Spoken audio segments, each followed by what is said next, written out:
চতুর্দিক কাঁপিয়ে গুরুগম্ভীর আওয়াজ শোনা গেল, বামা বীরভূম। সচকিত হয়ে উঠলেন সর্বত্যাগী সাধক। এ কার কণ্ঠস্বর? না দৈববাণী? বিমূঢ় সাধকের চোখের সামনে আবির্ভূত হলেন এক মহাপুরুষ, জ্যোতি স্নাত পুরুষ। গা থেকে ঠিকরে বেরোচ্ছে আলো, যেন অগ্নিস্ফুলিঙ্গ। গলায় রুদ্রাক্ষের মালা, বক্ষদেশ স্ফীত, বাম কাঁধে যজ্ঞের পৈতে, হাত দুখানি জানুর উপর রয়েছে বিষয় মুদ্রার ভঙ্গিতে। প্রসন্ন হাসি ঝরে পড়ছে চোখ থেকে, মুখ থেকে। বাঁ হাতের তর্জনী বাড়িয়ে সাধককে দেখালেন এক শ্মশান, নদী ও পল্লীর পথ। এই অলৌকিক দৃশ্য মিলিয়ে গেল মুহূর্তের মধ্যেই। আকাশের বুকে কিছুক্ষণ আগের সেই অত্যুজ্জ্বল মূর্তি কিন্তু আর নেই। পুলকে রোমাঞ্চিত হল সাধকের দেহ। এক দিব্য অনুভূতি অনুভব করলেন তিনি। অন্তর থেকে কে যেন বলে উঠল, ইনি তোমার গুরু। কি ছিল অলৌকিক অত্যাশ্চর্য সেই সব ঘটনাগুলি জানতে হলে ও এই চ্যানেলে নতুন হলে এখনই সাবস্ক্রাইব করুন আমাদের সাধক অলৌকিক রহস্য ইউটিউব চ্যানেলটিকে। আর এখন দেখছেন সাধক অলৌকিক রহস্য, বাংলা ভাষায় সাধক জীবনের অলৌকিক ঘটনায় সাজানো অডিও ও ভিডিও লাইব্রেরি। আসুন প্রিয় দর্শক ও শ্রোতা, তাহলে এবার শুরু করা যাক। This channel does not promote any violent, harmful or illegal activities. All content provided by this channel is only meant for educational and entertainment purpose only. Amarnath দর্শন করে সাধক নেমে এসেছিলেন উপত্যকার ভূমিতে। সুদীর্ঘ পর্যটনে ক্লান্ত হয়ে পড়েছে তার দেহ। আশ্রয় নিলেন গিরনাহারের পর্বত গুহায়। এই গুহাতেই ধ্যানমগ্ন অবস্থাতেই তিনি দেখতে পেলেন তার স্নেহময়ী ঠাকুরমার ছায়ামূর্তি। একবার চকিত দর্শন দিয়ে মিলিয়ে গেল সেই অশরীরী মূর্তি। বালক কাল থেকে ব্রহ্মচারী সাধক তো কৈশোরেই ঘরের মায়া ত্যাগ করে চলে এসেছেন পরম প্রিয়ের সন্ধানে। কিন্তু তিনি তো মায়ার বশীভূত নন।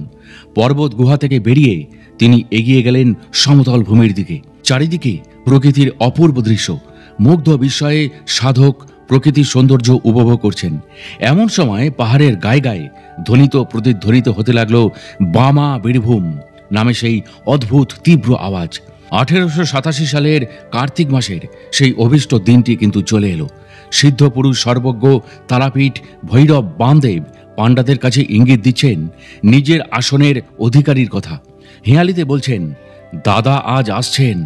পাণ্ডারা বুঝতে পারলেন না বামদেবের বা বামাখ্যাপার এই হেঁয়ালি। নিজের আড্ডাতেই মজে থাকলেন তারা।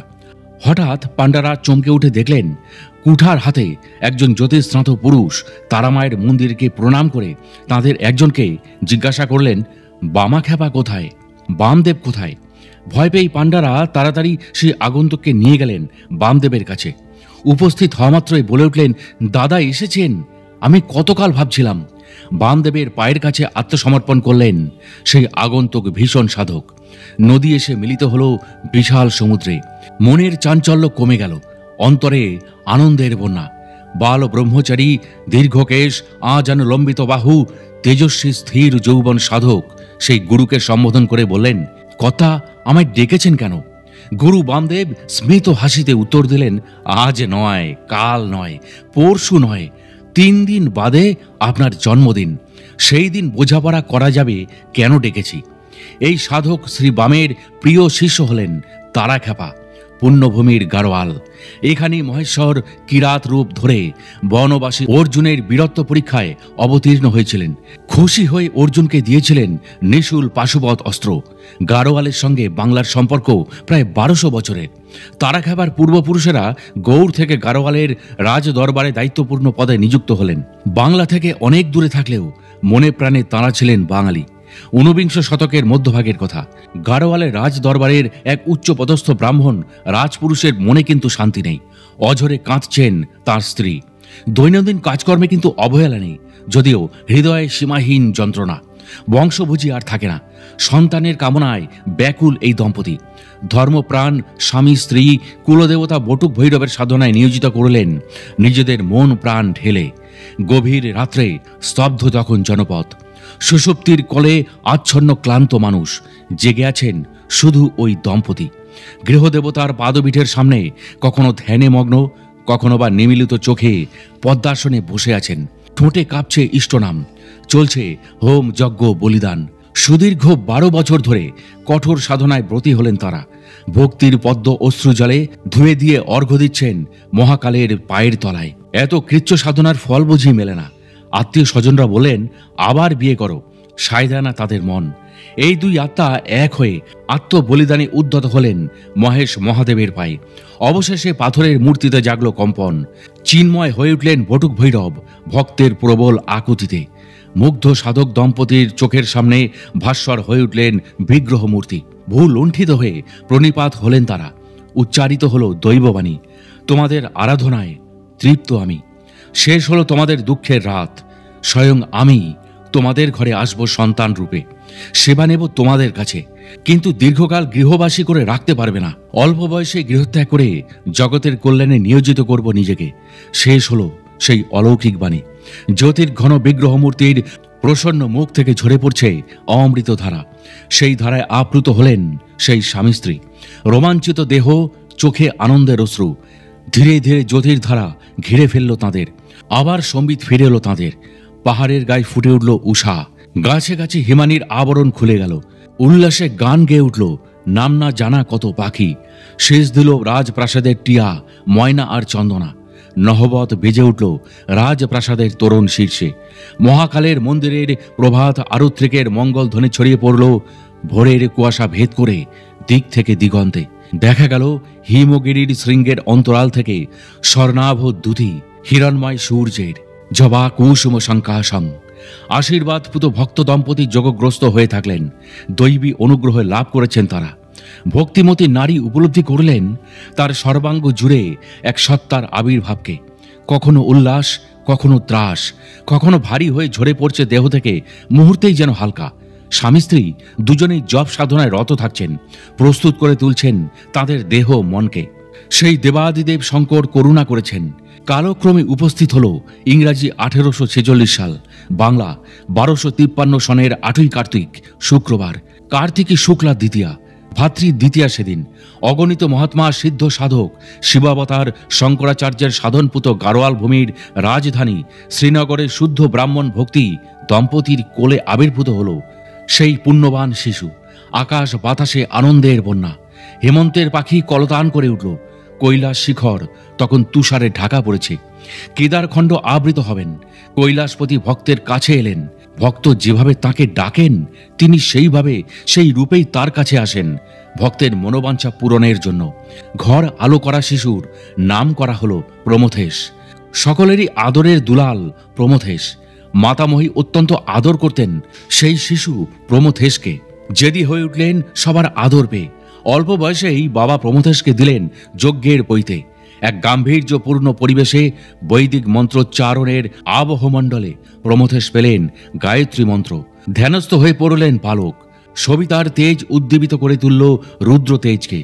তারপর থেকেই বালক প্রমথেশকে দেখা যেত মাতাময়ীর সঙ্গে গৃহদেবতার পূজা করতে। পূজা করতে করতে ধ্যানের গভীরে চলে যেতেন তিনি। থাকতো না বাহ্য জ্ঞান। একদিন সমাধিতে বালক পেলেন 18 অক্ষরের মন্ত্র। সেই মন্ত্রাক্ষরগুলো এক হয়ে রূপ নিল ইষ্ট দেবতার। নিজের বিরাট প্রতিচ্ছবি দেখে তিনি মূর্ছিত হয়ে পড়লেন। ভালো লাগে না সংসারের আরাম।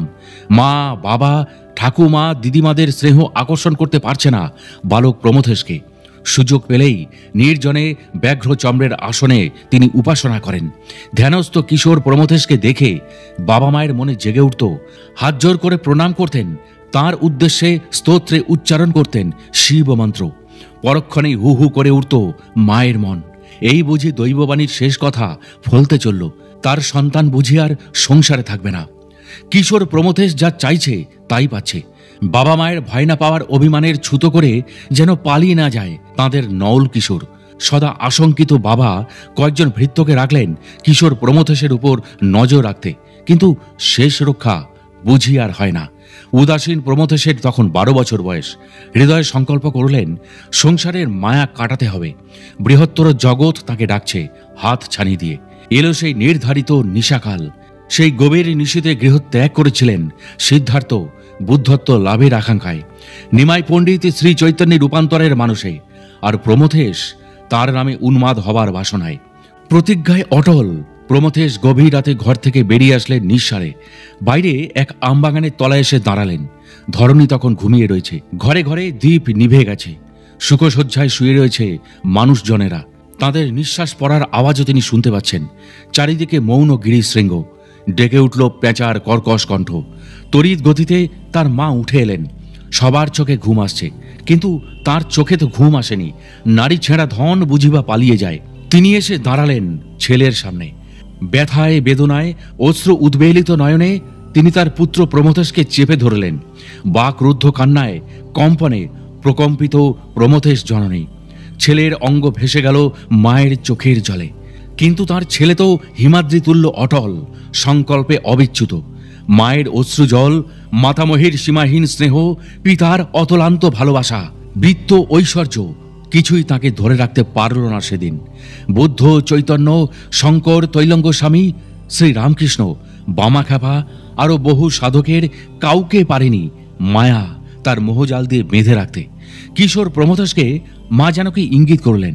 অশান্ত চিত্ত শান্ত হলে যেমনি শঙ্কর করেছিলেন তার গর্ভধারিণীকে, নিমাই অনুমতি পেয়েছিলেন শচীমায়ের কাছ থেকে, হয়তো যোগ বিভূতি দিয়ে উদ্বেলিত হৃদয়কে মুহূর্তের জন্য প্রশমিত করা হলো। অশ্রু আপ্লুত নয়নে বিদায় দিলেন মা। নিষ্ক্রান্ত হলেন কিশোর প্রমথেশ। সত্যের অনুসন্ধান ও আত্মমুক্তির পিপাসা আকণ্ঠ উঠেছে তার মধ্যে। ধীরে ধীরে মিলিয়ে গেল প্রমথেশের ছায়ামূর্তি। পাহাড়ের আড়ালে পথ চলা তাঁর শুরু হলো। চলতে তো হবেই। কান্নার রোল উঠল প্রমথেশের ঘরের মধ্যে। মাতামহী অজ্ঞান হয়ে পড়লেন। শোকস্তব্ধ পিতা। বটুক ভৈরবের পায়ে মাথা ঢুকে আর্তনাদ করছেন প্রমথেশের জননী। অবসান হলো কাল রাত্রির, মোহরাত্রির। হিমগিরির শিখরে শিখরে নতুন সূর্যের আলোয় ফুটে উঠেছে শাশ্বত বাণী, সত্যম শিবম সুন্দরাম। পদব্রজে চলেছেন কিশোর প্রমথেশ। হিমালয়ের সব তীর্থ পর্যটন করে অবশেষে হরিদ্বারে এসে উপস্থিত হলেন যুবক প্রমথেশ। এবার চিন্তা জাগল, কে পথ দেখাবে? যিনি পথে নামিয়েছেন তিনি পথের ঠিকানা দেবেন। হরিদ্বারে আকস্মিকভাবে যোগাযোগ হলো ব্রহ্মানন্দ ভারতীর সঙ্গে। উচ্চকোটির সাধক মহাত্মা ব্রহ্মানন্দ ভারতী। তার কাছে প্রমথেশ হঠ যোগের সাধনা পেলেন। তার নির্দেশে বিভিন্ন আসন, মুদ্রা এবং বন্দনা দিতে তিনি পারঙ্গম হয়ে উঠলেন। ভারতী মহারাজের কাছেই তিনি বেদ, বেদান্ত, বেদাঙ্গ, জ্যোতির 18টি শাস্ত্র অধ্যয়ন করে দর্শন শাস্ত্রে দক্ষ হয়ে উঠলেন। তারপর শুরু হলো প্রমথেশের সাধনা। কাশ্মীর রাজ্যের অন্তর্গত অনন্তনাগ, পীর পাঞ্চালে, পঞ্চতরণী সঙ্গম, গিলকিট, বন্দিপুর ইত্যাদি স্থানে প্রমথেশ কঠোর সাধনা করলেন। কিন্তু তৃপ্ত হল না তার অধ্যাত্ম পিপাসা। বাংলা 1290 সালে তিনি স্বপ্নাবিষ্ট হয়ে আদেশ পেলেন, প্রমথেশ, অমরনাথ তীর্থে যাও। হিমালয়ের তুঙ্গশৃঙ্গে অবস্থিত অমরনাথ কাশ্মীর রাজ্যের অন্তর্গত এক মহাতীর্থ। শ্রীনগর থেকে অনন্তনাগ পায়ে হেঁটে গেলে 2 দিন লাগে। সেখান থেকে পীর পাঞ্চাল প্রায় 14 ক্রোশ। পুর পাঞ্চাল থেকে অমরনাথের পথ দুর্গম, বরফে ঢাকা চাদর কেউ যেন বিছিয়ে রেখেছে। পীর পাঞ্চাল থেকে 5 ক্রোশ দূরে পঞ্চতরণী নদী, প্রবল খরস্রোতা। এখান থেকে অমরনাথ মাত্র 2 ক্রোশ। এখানে কোনো মন্দির নেই। এই দুর্গম তীর্থে যাওয়ার তখনকার দিনে খুবই কষ্টকর ছিল। কাশ্মীর রাজ এই বিষয়ে যাত্রীদের সাহায্য করতেন। দর্শনের 1 মাস আগে থেকেই কাশ্মীর রাজ বিভিন্ন স্থানে চটি খোলার ব্যবস্থা করতেন। আটা, চাল, ঘি ও অন্যান্য আহার্য দ্রব্য, ডান্ডি, ঝাঁপান ইত্যাদি সবকিছুরই ব্যবস্থা করা হতো। সাধু সন্ন্যাসীদের সদাব্রত দেওয়া হতো এবং গৃহীরা ন্যায্য মূল্যে জিনিস কিনতে পারতেন। এই সব বিষয়ের ব্যবস্থাপনার ভার ছিল তখনকার বর্ধমান জেলার মানকর নিবাসী কাশ্মীর রাজ কর্মচারী মহেন্দ্রচন্দ্র বিশ্বাসের ওপর। তিনি নিজেও উদার প্রকৃতির সাধক ছিলেন। সাধু ও সন্ন্যাসীর সেবায় তার বিশেষ আনন্দ হতো। প্রমথেশের সঙ্গে তার পরিচয় ছিল। মহেশচন্দ্র প্রমথেশ ও অন্যান্য যাত্রীদের জন্য প্রচুর আহার্য সামগ্রী প্রহরী, পরিচালক এবং ঘোড়া দিয়ে আনিয়ে দেন। যাত্রীরা ত্রয়োদশে পীর পাঞ্জাল ও পরের দিন পঞ্চতরণী পার হয়ে চতুর্দশীতে পান্থাবাসে আশ্রয় নিলেন। পূর্ণিমার মধ্যেই অমরনাথ দর্শন করে ফিরে আসতে হবে, কারণ পূর্ণিমার শেষে এমন ঠান্ডা বাতাস প্রবাহিত হতে থাকে যে যাত্রীদের জীবন একেবারে অতিষ্ঠ হয়ে ওঠে। চতুর্দশ রাত্রে প্রমথেশের হঠাৎ জ্বর এলো। তার সঙ্গীরা তাকে ফেলে চলে গেল। অমরনাথের ওপর প্রমথেশের খুব অভিমান হলো। কত কি বললেন তার উদ্দেশ্যে, চিত্ত তার আকুল হলো। এমন সময় এক অলৌকিক ঘটনা ঘটল। ভক্তের আকুল ডাকে আবির্ভূতা হলেন জগন্মাতা মহামায়া। তিনি মধুর ভাষায় আশ্বাস দিলেন প্রমথেশকে। বীর ভক্ত উঠলেন, জ্বরে পা টলছে, ভ্রুক্ষেপ নেই। পিঠে শুকনো বেলপাতা বেঁধে নিলেন অমরনাথের পূজার জন্য। প্রহরীকে বলেন, তুমি আমার সঙ্গে এসো, যতক্ষণ না মাটিতে পড়ে যাই আমাকে ততক্ষণ ছুঁয়ো না। পথ তখন 2 ক্রোশ, কিন্তু প্রচণ্ড খাড়াই। সুস্থ লোকের পক্ষেই এই পথ অতিক্রম করা খুবই দুঃসাধ্য, জড়গ্রস্তের পক্ষে তো বটেই। কিছু দূর গেলেই তরতোয়া নামে একটি ছোট্ট নদী আছে। নদীর তীর ঘেঁষে একটি বনপথ চলে গেছে। সেই পথ আরও দুর্গম। পঞ্চতোয়ার তীরে এসে মলত্যাগের ডাক এলো তাঁর। কোষ্ঠ পরিষ্কারের সঙ্গে সঙ্গে ঘাম দিয়ে জ্বর ছেড়ে গেল। তিনি দেখলেন সাধারণ পথে গেলে অমরনাথ যেতে অনেক দেরি হয়ে যাবে, তাই দুর্গম পথ ধরেই এগোলেন। ভক্তি প্রমথেশের দেহে প্রচণ্ড শক্তি এনে দিল। শক্তিহীনেরা তো আর আপ্তকাম হন না। দুর্গম পথ বেয়ে ছুটে চলেছেন প্রমথেশ। প্রস্তর খণ্ডের ঘর্ষণে ক্ষতবিক্ষত হচ্ছে তার পা দুটি। কখনো দেখছেন পাহাড়ি বোরা সাপ, কুণ্ডলি পাখি আছে। বন্য শুকর হঠাৎ ছুটে গেল সামনে দিয়ে। এই বুঝি শেষ হলো জীবন। শুধু বটুক ভৈরব, তাঁকে স্মরণ মাত্রই সাধকের সমস্ত বিপদ দূর হয়, সাধকের সমস্ত বিঘ্ন নাশ হয় তাঁর কৃপায়। মাতঙ্গের মতো ছুটে চলেছেন বীর সাধক প্রমথেশ। তাকে ফেলে যাওয়া সঙ্গীতের আগে গিয়ে দাঁড়ালেন অমরনাথে, যেখানে আছে পাপহরা নামক নির্ঝরণী। তখনকার দিনে যাত্রীরা স্ত্রী পুরুষ নির্বিশেষে সকলেই কাপড় ছেড়ে স্নান করতেন অসংকোচে। স্থান মাহাত্মে চিত্ত বিকার হবার প্রশ্নে উঠত না। স্নান শেষে বস্ত্র পরে অমরনাথে গুহায় পূজার জন্য প্রবেশ করতে হয়। প্রমথেশও স্নান শেষে গুহায় গিয়ে তুষার সৃষ্ট দেবাদিদেব প্রতীককে পূজা করলেন বেলপাতায়। ভক্ত হৃদয়ের উষ্ণতায়, আরতির প্রগাঢ়তায়, আত্মনিবেদনের আকুতিতে বিগলিত উমা মহেশ্বর। এক নিঃশ্বাসে ভক্তের মুখে প্রবেশ করল 32টি তুষার বিন্দু। শ্রাবণ মাসের শুক্লা প্রতিপদ তিথি থেকে পূর্ণিমা পর্যন্ত অমরনাথ গুহায় ফোঁটা ফোঁটা করে তুষারপাত হয়। তুষারপাতে স্ফটিকের মতো স্বচ্ছ শুভ্র পার্বতী, গণেশ এবং শিবের তুষারলিঙ্গ গড়ে ওঠে। আবার পূর্ণিমা তিথির পর অমাবস্যা পর্যন্ত এক পক্ষ কালের মধ্যে 3টি মূর্তি ক্ষয়প্রাপ্ত হয়ে আকারে ছোট হয়ে যায়। গুহা মুখ উত্তর পশ্চিমে ফেরানো। গুহার মাথার ওপর আরো প্রায় 3000 ফুট উঁচু গিরিচূড়া।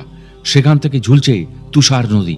চারিদিকে যতদূর দৃষ্টি যায় ভয়াবহ অনুর্বরতা। গাছ, পুষ্প, লতা, গুল্ম, কোথাও কিছু নেই। তুষার গলা জল নেমে আসছে প্রতি পাহাড়ের গা বেয়ে। গুহার পরিধিটি আন্দাজ 1.5 ফুট। ভিতরের অবকাশটুকু কম বেশি 40 ফুট বিস্তৃত। উপরের বহু ফাটল থেকে অবিশ্রান্ত জলের ফোঁটাগুলি চুয়ে পড়ছে টপ টপ করে। ঢোকবার সময় ধাপগুলি ডান দিকে রেখে বাঁ দিকে কোণার কাছে এলে দেখা যায় একটি গহ্বর। তারই ভেতর থেকে পরিণত হয়ে উঠেছে একটি তুষার আয়তন। এটি অমরনাথ। গুহার মধ্যে 3টি তুষার মূর্তি। প্রথমটি শিবের প্রতীক, বামে দ্বিতীয়টি মাতা পার্বতীর এবং ডান দিকে ভৈরব গণেশের। এই বিস্ময়কর পরিবেশের মধ্যে তন্ময় হয়ে গেলেন সাধক প্রমথেশ। অমরনাথে একটা প্রচলিত ধারণা আছে, এক নিঃশ্বাসে কেউ 32টি তুষারবিন্দু পান করতে যদি পারেন তাহলে তিনি সিদ্ধ পুরুষ বলে গণ্য হন। প্রমথেশ এক নিঃশ্বাসে 32টি তুষারবিন্দু পান করলেন। যাত্রী ও সন্ন্যাসীরা বলাবলি করতে লাগলো নিজেদের মধ্যে, ইনি নিশ্চয়ই সিদ্ধ পুরুষ। প্রাণের আবেগে গান গেয়ে নেমে আসছেন প্রমথেশ। গিরনাহার পর্বত গুহাতে দেখতে পেলেন তার ঠাকুরমার ছায়ামূর্তি। পর্বত থেকে বেরিয়ে সমতল ভূমির দিকে যেতেই সেই অলৌকিক দৃশ্য আর পর্বতমালা কাঁপিয়ে উচ্চারিত সেই দৈববাণী, বামা বীরভূম। আর কাল বিলম্ব না করে উপস্থিত হলেন কাশ্মীরের রাজ দরবারে।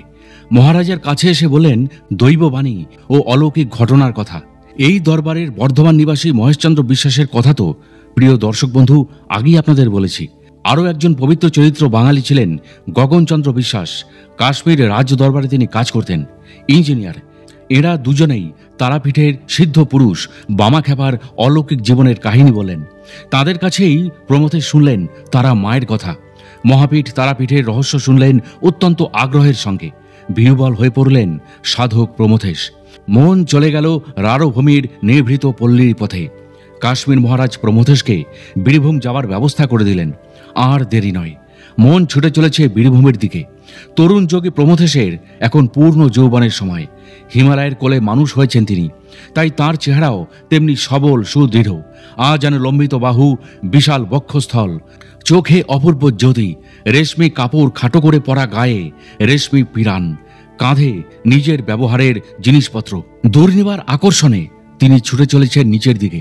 পাঞ্জাবে এসে উপস্থিত হবার পর এক দুর্ঘটনা ঘটল। এক্কা গাড়ির ঘোড়া ভয় পেয়ে ঊর্ধ্বশ্বাসে ছুটে যাওয়াতে গাড়ি গেল উল্টে। প্রমথেশ মাটিতে পড়ে গেলেন। দারুণ আঘাত পেলেন তিনি। কিছুটা সুস্থ হওয়ার পর আবার শুরু করলেন পথ চলা। হরিদ্বারে এসে কয়েকদিন বিশ্রাম নেবার পরে দিল্লির পথে এগিয়ে গেলেন।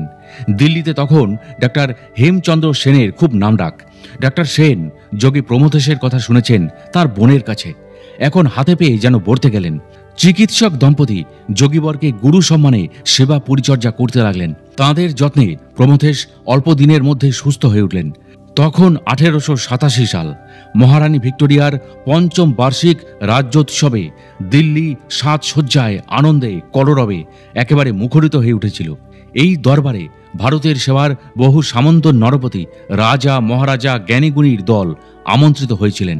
ডাক্তার সেনও আমন্ত্রিত হন। ডাক্তার সেন প্রমথেশকে অনুরোধ করলেন তার সঙ্গে দরবারে যেতে।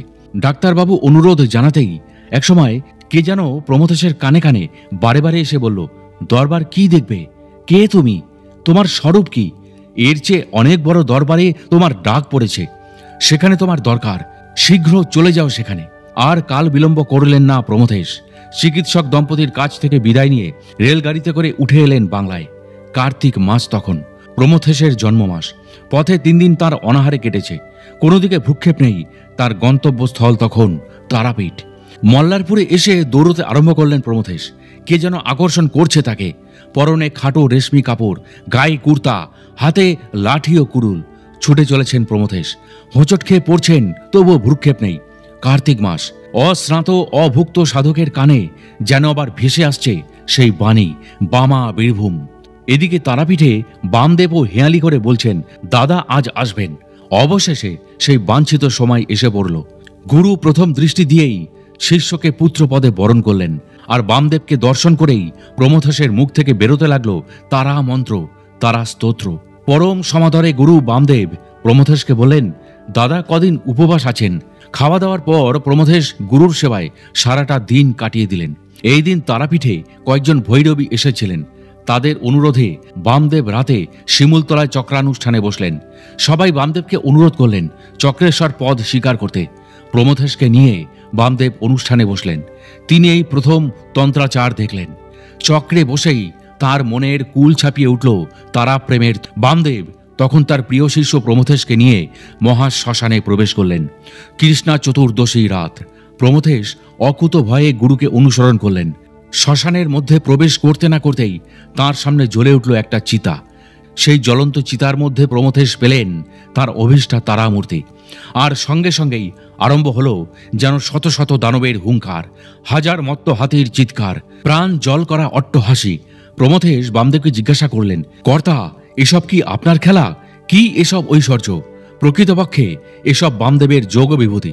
কিন্তু নিরভিমান গুরু উত্তর দিলেন, এ সবই তারামায়ের রাজ্য। যা দেখছেন সবই মায়ের ঐশ্বর্য। পরদিন অমাবস্যা। আরও একটি কারণে ওই দিনটি বিশেষভাবে চিহ্নিত হয়েছিল। ওই দিন ছিল সূর্যগ্রহণ। প্রমথেশ একে হঠযোগী, তার উপর নিষ্ঠাবান সাধক। তাই তার ইচ্ছা ছিল উপবাস করে জপ ধ্যান করে এই তিথি তিনি পালন করবেন। কিন্তু বামদেবের ইচ্ছা তার উল্টো। তিনি সব বিধিনিষেধের ঊর্ধ্বে বিচরণ করতেন। সুদূর হিমাচল থেকে তিনি প্রমথেশকে আকর্ষণ করে টেনে নিয়ে এসছেন নিজের ধারার সাধনায় অধিকারী করতে। শিষ্যের মনোভাব বুঝতে পেরে অন্তর্যামী গুরু বামাখ্যাপা বললেন, দাদা, আজ মাংস আর ঘনবর্ত দুধের পরমান্ন অর্থাৎ পায়েস খাবো। গুরু ঠিক করেছেন, শিষ্যের বাধা নিষেধের গণ্ডি তিনি ভেঙে দেবেন। প্রমথেশ গুরুর নির্দেশ মতো রান্না করলেন। মাংস আর পায়েস নিয়ে গুরুকে দিলেন। বামদেব তৃপ্তির সঙ্গে গ্রহণ করে শিষ্যকে বললেন, দাদা, প্রসাদ গ্রহণ করুন। শিষ্য প্রসাদ গ্রহণ করে বললেন, কর্তা, আপনার সবই বিপরীত। গুরু বামদেব বললেন, হ্যাঁ দাদা, এই যে শিমুলতলা, তারা মা যে বামা। তারাখ্যাপার প্রিয় শিষ্য ডাক্তার অভয়পদ চট্টোপাধ্যায় গুরুর মুখাশ্রিত কথা শুনে লিখেছেন, শিষ্য তারাখ্যাপা বললেন, মানুষকে পিশাচে পেলে সত্য বর্জিত হয়। উত্তরে খড়গ দেখিয়ে গুরু বামদেব বললেন, ইনি গুরু। দেব, যক্ষ, গন্ধর্ব সকলেই এর উপাসক। এই ব্রহ্মদণ্ড, এর দ্বারাই পিশাচ মোচন হয়। খড়গ মহেশ্বরের প্রাণ রোহিণী, এর উৎপত্তি স্থান রুদ্রদেব, তার গুরু। শিষ্য বুঝলেন বামদেবী দ্বিতীয় মহেশ্বর। বামদেব শিষ্য তারাখ্যাপাকে দীক্ষিত করলেন কৌল ধর্মে। রাত্রে তাকে নিয়ে গেলেন সব সাধনা করতে। রাত্রি দ্বিপ্রহর। জনমানব শূন্য শ্মশানে অতলান্ত নিস্তব্ধতা বিরাজ করছে। সেই সুগম্ভীর নিস্তব্ধতা ভঙ্গ হচ্ছে কুকুরের চিৎকারে বা শকুনির বাচ্চার আর্তনাদে। মাঝে মাঝে পেঁচার হৃদয় বিদারক আওয়াজ শোনা যাচ্ছে চতুর্দিক থেকে। চারিদিকে লক্ষ লক্ষ নরকঙ্কাল। হেমন্তের বাতাস শির শির করে প্রবেশ করছে নরকপালের ছিদ্রে। মনে হচ্ছে যেন দীর্ঘ নিঃশ্বাসে শ্মশানে ভরপুর। ছায়ামূর্তিরা চলাফেরা করছে এদিক থেকে ওদিক। গলিত শবদেহ নিয়ে টানা হ্যাচড়া করছে শেয়াল কুকুরের দল। শ্মশানের পাশ দিয়েই কুলুকুলু শব্দে বয়ে চলেছে দ্বারকা নদী। প্রমথেশ কিন্তু ভয়লেশহীন। বামদেব প্রমথেশকে শবের বুকের ওপর বসিয়ে দিলেন পদ্মা আসনে। শিষ্য তারাখাপার দেহ পরিণত হল জ্বরের মতো। তার সূক্ষ্ম দেহকে আজ্ঞা চক্রের উপর স্থিত ও নিরালম্ব পুরীতে উত্থিত করে রুদ্র গ্রন্থি ভেদ করে উচ্চতর সাধন ক্রিয়ায় নিয়োজিত করলেন গুরু বামাখ্যাপা। ধন্য হলেন শিষ্য। গুরুর প্রভাবে শিষ্য বুঝতে পারলেন তার মধ্যে শক্তি সঞ্চারিত হয়েছে। পরের দিন প্রতিপদ সারাদিন যোগনিদ্রায় অভিভূত থাকলেন বামাখ্যাপার শিষ্য প্রমথেশ বা তারাখ্যাপা। দ্বিতীয় দিন খুব ভোরে উঠে প্রাতকৃত্য সেরে পুজোর ফুল তুলে আনলেন তিনি। বামদেব শিষ্যকে দেখে বললেন, দাদা ঝিল বেরিয়ে এলাম, দক্ষিণ মশানে অনেক কাঠ পড়ে আছে, নিয়ে আসুন, আগুন জ্বালাতে হবে, আজ যে আপনার সংস্কার। প্রমথেশ দ্বারকা নদীর তীরে গেলেন শবদেহের পরে যে কাঠগুলি পড়ে থাকে তা আনতে। হাতে একখানা, কাঁধে একখানা, ভূগোলে একখানা কাঠ নিয়ে ফিরছেন তিনি। শ্মশানেই দেখলেন এক বিরাট বিষধর সাপ বাঁদিক থেকে এসে তার ডান দিকে স্থিরভাবে ফণা তুলে দাঁড়ালো। সাপ আর প্রমথেশ দুজনেই দুজনের দিকে অনিমেষ চোখে তাকিয়ে রইলেন। গুরুর কাছে এসে শিষ্য তারাখ্যাপা সব ঘটনা বর্ণনা করলেন। অন্তর্যামী গুরু বললেন, এই নাগের সঙ্গে যুদ্ধ করেই তোমাকে সাধনার পথ পরিষ্কার করতে হবে। শিমুলতলায় আসন পাতা হলো। সংগ্রহ করা কাঠে জ্বলে উঠল হোমের অগ্নি। তার শিখা লেলিহান হয়ে উঠল। বামদেব বসলেন অগ্নিকোণে মুখ করে, আর প্রমথেশ বায়ুকোণে। বামদেব প্রায় বলতেন, শিমুলতলার মাটি আশ্চর্য। তারামা হলেন শ্মশানবাসী। ঐহিক লীলার শেষ অঙ্ক অভিনীত হয় শ্মশানে। এখানে রাজা, প্রজা, ধনী, নির্ধন সকলেরই সমান গতি। দেহের নশ্বরত্ব দেখে কিছুক্ষণের জন্য হলেও শ্মশান বৈরাগ্য এসে যায় জীবের হৃদয়ে। তিনি জানতেন শিমুলতলায় বশিষ্ঠের বেদিতে বসে ধ্যান করলে মন একাগ্রতা লাভ করে। ধ্যান ধারণাতে পর্যবসিত হয়। ধীরে ধীরে আসে সমাধি অবস্থা। মন যখন ষড়চক্র ভেদ করে সপ্তম চক্রে ওঠে, তখন অখণ্ড সত্তার জ্ঞান ওঠে। তাকেই বলে ব্রহ্মজ্ঞান। প্রমথেশ কিশোর বয়সে যে দৈব মন্ত্র লাভ করেছিলেন, গুরু তা প্রকাশ করলেন। তারপর সেই মন্ত্র থেকে পঞ্চাক্ষর বাদ দিয়ে ত্রয়োদশাক্ষর রাখলেন। বামাখ্যাপা বললেন, স্নান করে এসে পূর্ণকুম্ভে আদিত্যের উপাসনা করো। দিনটি ভাতৃ দ্বিতীয়া, তার উপর রবিবার। শিষ্য স্নানের শেষে হোমশিখার সামনে বসে গুরুর দেওয়া মন্ত্র পরীক্ষা করলেন। গুরু শিষ্যে অপূর্ব রহস্যময় কথাবার্তা শুরু হলো। গুরু বামদেব বললেন, কেমন রে কেমন? শিষ্য প্রমথেশ বললেন, হ্যাঁ রে হ্যাঁ। এবারে গুরু চাইলেন গুরু দক্ষিণা। প্রমথেশ বললেন, গুরু কি দেব গুরু দক্ষিণা? বামাখ্যাপা বললেন, আপনার ওই লাঠিটা। বামদেব শিষ্যের বাবার দেওয়া নাম মুছে ফেললেন। নতুন নামকরণ করা হলো নতুন জীবনের শুরুতে। নাম হলো তারানাথ। তারা নামে উন্মাদ হয়ে উঠলেন তিনি। তাই সাধারণ লোক তাকে বলতেন তারাখ্যাপা। তারানাথ ছিলেন গুরু ভক্তির মূর্ত আদর্শ। তারানাথ বামদেব ছাড়া আর কারোর কাছে মাথা নোয়াতেন না। এমনকি বাম নাম লিখতেও তার সংকোচ হতো। বলেছেন, ওইখানি সংকোচ, কারণ বামাকে যে মাথায় বেজেছি। গুরু বামদেবও তেমনি শিষ্যকে অভিন্ন ভাবতেন। শিষ্যকে কঠোর পরীক্ষা করতে লাগলেন। বললেন, দাদা আগুন জেলে চারিদিকে রাখুন, তার মধ্যে বসে 19 দিন জপ সাধনা করুন। শিষ্য হরযোগী। তিনি গুরুর আদেশ শিরোধার্য করে 19 দিন দুঃসহ কষ্টকর অগ্নি ঘেরা হয়ে তপস্যা করে সফল কাম হন। পরবর্তীকালে তাকে এই সম্বন্ধে প্রশ্ন করা হলে তিনি বলতেন, মানুষের সাধ্য কি সকল ভ্রম নাশ করে জ্ঞান প্রকাশ করে? অগ্নি ছাড়া দ্বিতীয় কারোর ক্ষমতা নেই সেই স্থূল দেহকে নিষ্পাপ ও শুদ্ধ করে নেয়। একমাত্র যিনি পারেন তিনি গুরু ব্রহ্ম। যে জানে অগ্নি ব্রহ্ম কা ভেদ, সই ঈশ্বর সই সেই পিতা বামী সেই পুরুষ, যিনি অগ্নি সমান পরম ব্রহ্ম, জ্যোতিষ স্বরূপ আত্মা। তার মতো ভিন্ন শুদ্ধ সৎ করে নিতে পথ দেখাতে আর কে পারে? গুরু শিষ্য বহুদিন একসঙ্গে সাধন ভজন করেছেন। তার শিষ্য নির্লোভ গুরুগত প্রাণ। তাই তিনি প্রিয় শিষ্যকে শোনালেন মৃত সঞ্জীবনী বিদ্যা। শুকনো তুলসী গাছকে তুলসী জিও, এই মন্ত্র দিয়ে কৈলাসপতি ব্রজবাসী বাবা শিষ্য বামদেবকে শিক্ষা দিয়েছিলেন। বামদেব সেই বিদ্যা তার শিষ্য তারা খেপাকে প্রদান করলেন। তারানাথের গুরুভক্তি ছিল সত্যি অনুকরণযোগ্য। রামপুরহাট থেকে তিনি কখনো গরুর গাড়ি চেপে তারাপীঠে যাননি, সবসময় পায়ে হেঁটে গেছেন। একদিন বামদেব তারানাথকে পাঠালেন রামপুরহাটে অধ্যাপক জিতেন্দ্রনাথ বন্দ্যোপাধ্যায়ের বাড়িতে। সেখানে পৌঁছে জিতেনবাবুর সঙ্গে প্রয়োজনীয় সব কথা শেষ হওয়ার পরেই তার মনে হলো গুরু আকর্ষণ করছেন। আর দেরি করলেন না, জিনিসপত্র নিয়ে পায়ে হেঁটে রওনা হলেন তিনি তারাপীঠের দিকে। তারাপীঠের 11 কিলোমিটার পথ। পথে দুটি নদী পেরোতে হয়, চিলি আর দ্বারকা। নদী পেরোবার পরেই আকাশ মেঘে ভরে গেল। চারিদিকে যেন দিগন্ত বিস্তৃত পথ, জনমানব শূন্য, অন্ধকার হয়ে গেল। সরলপুরের মাঠে তিনি দিশেহারা হয়ে পড়লেন। আর ওদিকে বামদেব পাণ্ডাদের বলতে লাগলেন, দাদা আসছেন, তাকে পিশাচ গিলতে চেষ্টা করছে। পাণ্ডারা বাবার এই হেয়ালি বুঝতে পারলেন না। কিছুক্ষণ বাদে তারানাথ হাজির হলেন গুরুর পায়ের কাছে। বামদেব সস্নেহে শিষ্যকে বলেন, দাদা আপনাকে পাছে ধরেছিল? শিষ্য জবাব দিলেন, হ্যাঁ কর্তা, এ তো আপনারই খেলা। শিষ্যের তেজবীর্য নানাভাবে পরীক্ষা করেছেন বামা খেপা বা বামদেব, তাই উপযুক্ত ভেবে তাকে দিতে লাগলেন নানান গুহ্যবিদ্যা, শেখাতে লাগলেন বহু রকম তত্ত্ব। ধন মান খ্যাতির প্রতি অনাসক্ত সাধক তারানাথ হয়ে উঠলেন বিপুল শক্তির অধিকারী।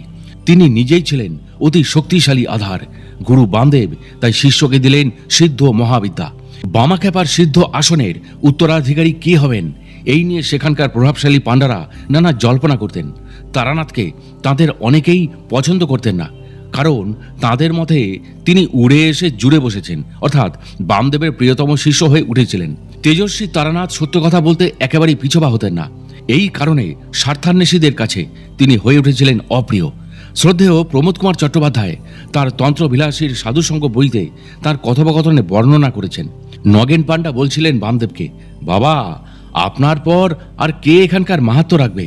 উপস্থিত এমন কাউকে তো এখানে দেখি না, বোধহয় শেষ হয়ে গেল তন্ত্রের সিদ্ধি। ওইটুকু শুনেই তিনি বাধা দিয়ে বললেন, মা তারার ইচ্ছা, তিনি আবার কাকেও রাখবেন থানে কেন? আমার তারা অর্থাৎ তারানাথ তার শিষ্য, সে হবে না কেউ একজন? একবার দ্বারভাঙার মহারাজা রামেশ্বর সিং সিংহাসন পাওয়ার পরেই ভাতৃবধূর সঙ্গে মোকদ্দমায় জড়িয়ে পড়েন। তিনি সদল বলে তারাপীঠে এলেন। উদ্দেশ্য বামদেব ও তারামাকে খুশি করে যদি মোকদ্দমায় জয়লাভ করা যায়। শিমুলতলায় বশিষ্ঠদেবের আসনের বেদিতে বসে জপ করার জন্য তিনি বেদিটিকে কানাথ দিয়ে ঘিরে ফেললেন। বামদেব বা বামাখ্যাপা নির্বিকার, কিন্তু ঝলসে উঠলেন তারানাথ। বজ্র নির্ঘোষে ঘোষণা করলেন মহারাজকে, শিমুলতলা তোমার দ্বার ভাঙার গদি নয়, এখানে সব ভক্ত সাধকের জপ ধ্যান করার সমান অধিকার। অন্যের অসুবিধা সৃষ্টি করার তোমার কোনো অধিকার নেই। কানাথ ওঠাও। মহারাজ দেখলেন তারানাথের উগ্র মূর্তি আর হাতে কুঠার। তাড়াতাড়ি কানাথ তুলে নিতে তিনি বাধ্য হলেন। আরেকবারের ঘটনা, কলকাতার পাথুরেঘাটার ছোট রাজা সৌরীন্দ্রমোহন ঠাকুরের জামাই বেণীমাধব মুখোপাধ্যায় সস্ত্রীক তারাপীঠে আসেন বামদেবের কৃপা লাভের জন্য। রাজকুমারী বামদেবকে গুরুরূপে বরণ করেন। তিনি বামদেবের পা দুখানি ধুয়ে নিজের আঁচল দিয়ে মুছিয়ে দিচ্ছিলেন। তারানাথ দাঁড়িয়ে দাঁড়িয়ে দেখছিলেন, কিন্তু আর পারলেন না। তিনি এসে রাজকুমারীকে বললেন, মা, অমনভাবে গুরু সেবা হয় না। তারানাথ বামদেবের চরণ দুখানি ধরে নিজের দীর্ঘ কেশ দিয়ে ভালোভাবে মুছিয়ে দিলেন। বলেন, সেই যে বলে না, সোহাগ সঞ্চিত উষ্ণ আখি জলে ধোয়াবো চরণ, মুছাবো কুন্তলে। গুরু দেখলেন শিষ্যের ভাব, বললেন, দাদা আপনি কামরূপ জয় করতে কামাখ্যায় যান। গুরুর আদেশে তারাপীঠ থেকে তারানাথ আসেন পলাশী ক্ষেত্রে সাধনা করতে। পলাশীতে সাধনার স্থান নির্বাচনের একটা বিশেষ উদ্দেশ্য ছিল। বামদেব সর্বসাধারণের কাছে সাধক মহাপুরুষ বলে পরিচিত ছিলেন, কিন্তু তিনি যে একজন দেশ সেবক ছিলেন বা ভারতের পরাধীনতার কথা ভেবে কষ্ট পেতেন, সেই খোঁজ কিন্তু অনেকেই রাখেননি। তারানাথকে দেশ ও মাতৃকার সেবায় উদ্বুদ্ধ করেন একমাত্র বামাখ্যাপা। ভারত, বিশেষ করে বাংলাদেশ অনাচার আর ব্যভিচারে দুষ্ট তখন। গুরু বামদেব শিষ্যকে আদেশ করলেন, বাংলা তথা সমগ্র ভারতভূমি সংস্কার ও ভারতের হৃতরাজ্য উদ্ধারের কাজে তোমার আধ্যাত্মিক শক্তি প্রয়োগ করবে। সাধনভূমি শুদ্ধ করতে হবে। মাটি মা ব্যভিচারিণী হয়েছে, পলাশীতে যাও। বামের হেয়ালিতে পলাশীর সেই পরা ডাকিনীকে চিৎ করতে হবে। পলাশীতেই জুরনপুর কালীবাড়ি, দেবীর 51 পীঠের অন্যতম পীঠ। দেবী মহিষমর্দিনী, ভৈরব, ক্রোধীশ। এখানে দেবীর কোনো মূর্তি নেই। কাটোয়ায় গঙ্গা পেরিয়ে ঈশান কোণে 4 মাইল গেলেই দেখতে পাওয়া যায় জুরনপুর গ্রাম। গঙ্গা তীরে বিস্তীর্ণ এলাকা জুড়ে আছে জুরনপুরের মহাশ্মশান। নাটোরের রাজা সাধক রামকৃষ্ণ এখানে সাধনা করেই সিদ্ধিলাভ করেছিলেন, এই রকম কথা প্রচারিত আছে। এখানে এখনো ভূগর্ভে তার সাধন কক্ষটি রয়েছে। ভাদ্র মাসের গঙ্গা একেবারে ভরপুর। তারাখ্যাপা এসে গঙ্গার তীরে সাটুই গ্রামে হাজির হলেন। স্থানটি মুর্শিদাবাদ জেলায়। ভাগীরথী তীরে নির্জন স্থান বেছে নিয়ে ধ্যানে বসে গেলেন তিনি। ধ্যান গাঢ় হয়ে এসছে। হঠাৎ কোনো কারণে তার চোখ খুলে গেল। দেখলেন একটি কুমারী মেয়ে পেতলের কলসি নিয়ে কুমারপুরের ঘাটে নামল। গঙ্গার এপারেই সাটুই, ওপারে কুমারপুর গ্রাম। জলে নেমে কুমারী মেয়েটি দেখল ঘাটের সামনে জলের ওপর একটা মরা ভাসছে। কুমারী জলের ঢেউ তুলে সব ঢেউটিকে সরিয়ে দিলে সঙ্গে সঙ্গে সেই মৃতদেহ থেকে জ্যোতি বেরোতে আরম্ভ করলো। এই দেখেই তারানাথ জলে নেমে পড়লেন। যোগ বিভূতির বলে গঙ্গার ভিতর দিয়ে হেঁটে ওপারে চলে গেলেন। এদিকে সেই কুমারী মেয়েটিও জল নিয়ে বাড়ির দিকে যেতে লাগলো। তারানাথ মেয়েটির পিছু পিছু গিয়ে তাদের বাড়ি থেকে ঢুকলেন। বাড়ির লোকেরা তেজোদ্দীপ্ত সাধককে দেখে মুগ্ধ হলেন। ভয় মিশ্রিত শ্রদ্ধার সঙ্গে বললেন তারা, আপনি? তারানাথ বললেন, এখানে যে মেয়েটি জল নিয়ে এই বাড়িতে ঢুকলো সে সামান্য মেয়ে নয়, দেবীর অংশে জন্ম। এর বিয়ে হবে হরিনাথপুরের এক রাঢ়ী শ্রেণী ব্রাহ্মণের সঙ্গে। একে কখনো উচ্ছিষ্ট খেতে দিও না। তারানাথ চলে গেলেন সেখান থেকে। এর কিছুদিন বাদে মেয়েটির বাবা পাত্রের সন্ধান করতে করতে উপস্থিত হলেন হরিনাথপুরে। সেখানে তারানাথ বর্ণিত সে ব্রাহ্মণ যুবকের বাড়ির খোঁজ পেলেন। শুনলেন যুবকটি জোরনপুর কালীঘাটের দেবী জয় দুর্গার ভক্ত। গৃহ ত্যাগ করে শ্মশানে সাধনা করছে। বিবাদ হলো এই যুবকের সঙ্গে। যুবক নববধূকে নিয়ে হরিনাথপুরে গেলেন। বৌভাতের দিন বধূ অন্ন পরিবেশন করছেন নিমন্ত্রিতদের থালাতে। হঠাৎ সেই নববধূটির পরা বস্ত্র শিথিল হয়ে গেল, অথচ দুহাত আটকে আছে। অবশেষে নিমন্ত্রিতরা অবাক হয়ে দেখলেন নববধূ তাড়াতাড়ি আরো দুটি হাত বের করে শিথিল বস্ত্র সামলে নিলেন। সবার সামনে চতুর্ভুজ মূর্তিতে দেখা দিয়েই ভাতের থালা রেখে তিনি অদৃশ্য হয়ে গেলেন। ইনি জুরনপুরের অধিষ্ঠাত্রী দেবী। এই বধূটিকে কিছুকাল পরে জুরনপুরের পীঠস্থানে দেখতে পাওয়া গিয়েছিল। এক মেছুনি জুরনপুরে তাকে দেখে প্রচার করে যে সে সেই বধূটিকে হরিনাথপুরের ওই বাড়ির বৌভাতের সময় অদৃশ্য হতে দেখেছে। শক্তিপুর নিবাসী শ্রী অশ্বিনী লাল বন্দ্যোপাধ্যায় বহরমপুরে গোড়াবাজারে বাস করার সময় প্রায় তারাখ্যাপার কাছে আসতেন। তিনি অলৌকিক কাহিনীটি বলেছিলেন। জুরনপুরে তারাখ্যাপার বহু অলৌকিক কাহিনী শোনা যায়। ধোবলিয়ার হেমন্ত কুমার মৌলিকের ছেলে কেতকে বিষধর সাপে দংশন করল। 12 বছরের ছেলে সর্বাঙ্গ নীল হয়ে গেল বিষের তীব্র প্রভাবে। অনেক ওঝা এলো, কিন্তু কেউ বাঁচাতে পারল না। কান্নাকাটি অনেক হলো। সাপে কাটা মৃতদেহ পোড়ানোর নিয়ম ছিল না। তাই তার বাবা অর্থাৎ হেমন্তবাবু কলার ভেলাতে শুইয়ে দিলেন তার মৃত ছেলেকে। নবদ্বীপের কাছে কাষ্ঠশালীর ঘাটে নিয়ে ভেলা ভাসিয়ে দিলেন গঙ্গায়। ভেলা গঙ্গা দিয়ে ভাসতে ভাসতে এসে জুরনপুরের শ্মশান ঘাটে এলো। তারানাথ তাকে জল থেকে তুলে নিয়ে এলেন পীঠস্থানে। তার মন্ত্রশক্তির প্রভাবে বেঁচে উঠল মৃত ছেলে। ছেলেটিকে রেখে দিলেন নিজের কাছেই। তারানাথের কাছেই থেকে বড় হলো সেই ছেলেটি। পরে তিনি তাকে পাঠান কিরিটি পীঠে সাধনার জন্য। যাবার পথে ছেলেটি নিজের জন্মভূমিতে এক রাতের জন্য অতিথি হয়েছিলেন। ছেলেটির বাবা চিনতে পারলেন। অনেক অরুণয় বিনয় করেও জানতে পারলেন না অতিথির প্রকৃত পরিচয়। পরে সন্ধান করে তিনি গিয়েছিলেন তারানাথ বাবার কাছে। তারাখ্যাপা বললেন, বেঁচে থাকতে তো ছেলেকে দাওনি, এখন মরা ছেলেকে নিয়ে আমিই থাকি, ইচ্ছে হয় থানা পুলিশ করতে পারো। এই ঘটনাটি বলেছিলেন জোরনপুর নিবাসী স্বর্গীয় হরিপদ মৈত্রের বিধবা স্ত্রী। আরও একবার এক পুত্রহারা বিধবা মহিলা পুত্রের শবের সঙ্গে শ্মশানে উপস্থিত হলেন। মায়ের বুক ফাটা আকুল কান্নায় বিগলিত হলেন তারাখ্যাপা। সব সাধনার সময় তিনি ওই মৃত পুত্রকে জীবিত করে তুললেন। পুজোর জন্য ওই মহিলা 2 বোতল উৎকৃষ্ট কারণ বাড়ি দেন তারানাথকে। তারাখ্যাপা সেই বোতল দুটি নিয়ে তারাপীঠে গেলেন। গুরু বামাখ্যাপাকে বোতল দুটি দিলেন। বামদেব একটি বোতল নিয়ে ভর্ৎসনা করলেন শিষ্যকে। বললেন, দাদা, মদ বদ মরার গন্ধ কইছে, খায়েন না, খাবেন 1 মুষ্টি চালের অন্ন, ঘনবর্ত দুধ আর ফলমূল। এই দিন থেকেই তারাখ্যাপা বা তারানাথের কারণ পান শেষ হলো। তারানাথ বিরাচার ত্যাগ করে দিব্যাচারে প্রবেশ করলেন। দিব্যাচারে সাধকের পূর্ণ রূপান্তর হয়। এই মার্গে প্রবেশ করলে থাকে না প্রবৃত্তির জড়তা, রুক্ষতা। কোনো বাধাই সাধকের সাধনার বিঘ্ন ঘটাতে পারে না।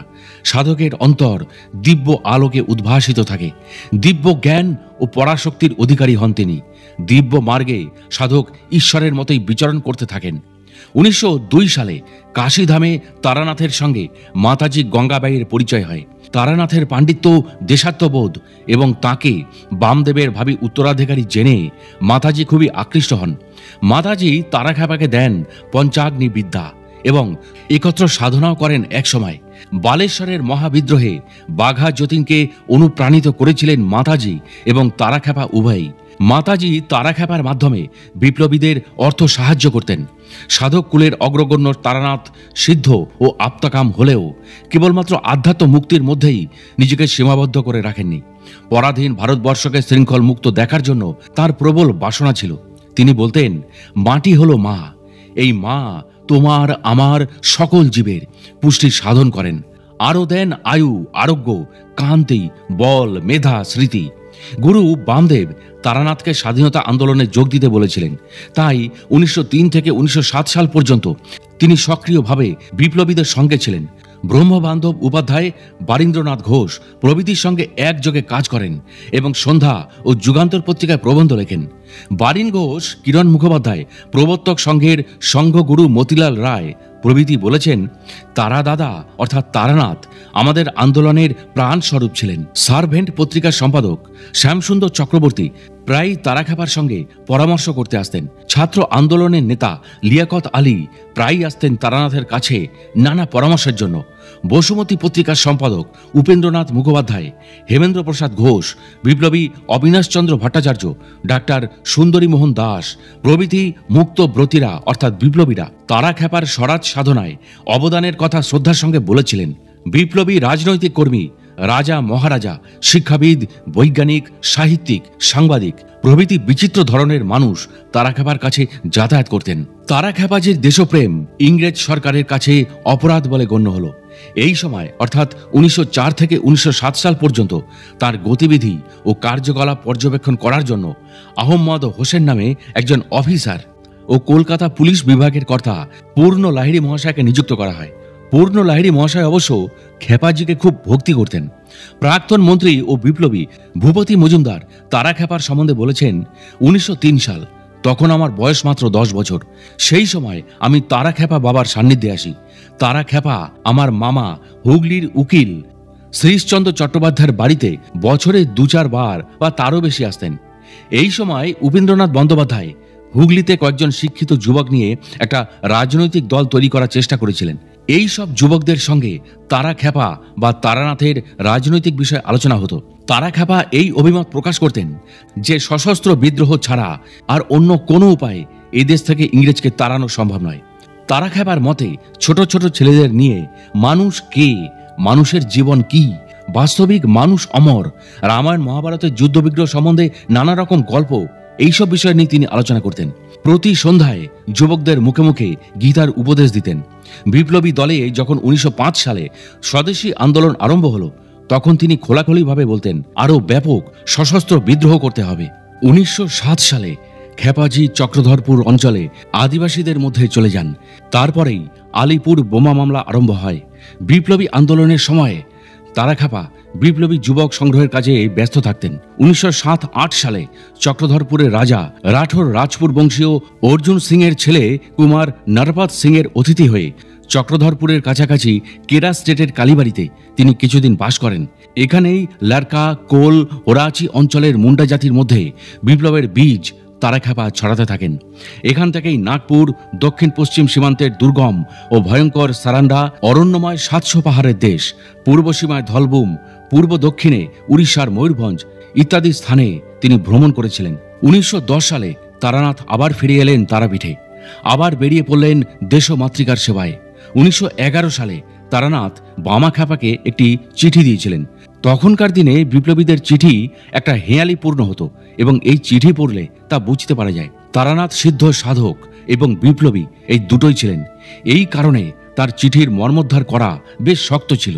এই চিঠি লেখার কিছুদিন পরে তারানাথ তারাপীঠে যান এবং সেখানে থেকে তার ভক্তদের জানান, 26শে পৌষ গত কল্য সোমবার 8:30টার সময় মহারাজ কৃপা প্রদর্শন পূর্বক তহবিল খুলিয়া ভাণ্ডারের অধিকার দিয়েছেন।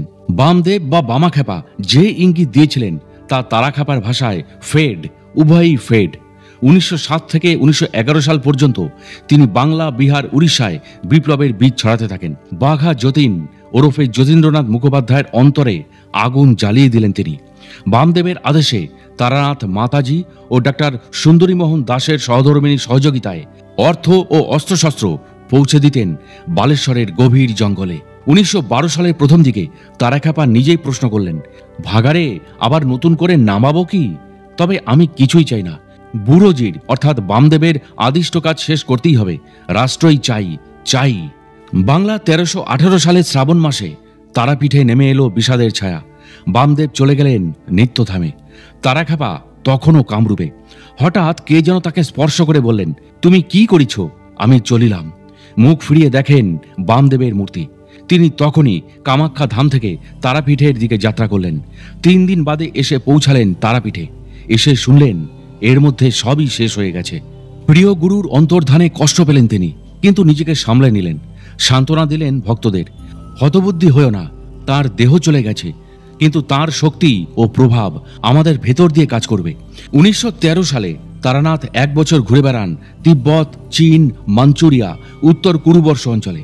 1914 সালে বামদেবের শিষ্য এবং তারানাথের প্রিয় পাত্র হরিচরণ শাস্ত্রীর অনুরোধে খেপাজি তারাপীঠে আসন গ্রহণ করেন। এই সময় গঠিত হয় বামা মিশন। 14 আগস্ট বিশ্বযুদ্ধের প্রাদুর্ভাবের সঙ্গে সঙ্গে তারানাথ কলকাতায় চলে আসলেন। কখনো কলকাতায় বা কখনো নবদ্বীপের অপর পারে মহেশগঞ্জের জলঙ্গি নদীর ধারে একটি আশ্রম করে তিনি পঞ্চমুণ্ডির আসন পাতেন। এখান থেকেই গঙ্গা পার হয়ে রাত্রে নবদ্বীপের শ্মশানে সব সাধনা করতে তারাখ্যাপা যেতেন।